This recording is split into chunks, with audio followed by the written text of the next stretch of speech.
मी ही तुळस खूप दिवसापासून आणून ठेवली होती आणि मला ती ह्या कुंडीत लावायची होती, पण खूप दिवसापासूनचं हे पेंडिंग काम आज माझं पूर्ण होणार आहे. इथं खरं तर कबुतरांचा खूप प्रॉब्लेम आहे. कबुतरांमुळे माझी तुळस पण खराब होते आणि कबुतरांच्यामुळेच आम्हाला हा एअर प्युरिफायरसुद्धा यूज करावा लागतो. पण ठीक आहे, पण माझी तुळस ते नेहमीच खराब करतात आणि त्यामुळे मला नेहमीच नवीन आणून लावावी लागते. फायनली मी आता पुन्हा एकदा अजून लावते तुळस. बघूयात आता ही तुळस किती दिवस टिकते ती.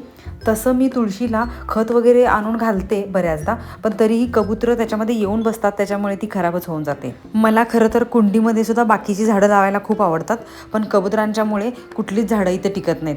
आज प्लॅन आहे भुट्टा खाण्याचा, कारण महाशयांची फरमाईश आहे की आज त्यांना भुट्टा खायचा आहे म्हणून. पण चुलीवर जेवढा छान भुट्टा भाजला जाऊ शकतो ना, तेवढा गॅसवर नाही भाजला जाऊ शकत.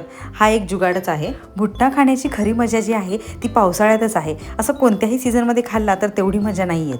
आणि सगळ्यात महत्त्वाचं म्हणजे अशा प्रकारे आयता आयता खायला मिळाला की अजून जास्त मजा येते. चिनूला खरं तर भुट्टा आवडत नाही, पण आता बाबा खातोय ना म्हणून त्यालाही खायचं आहे.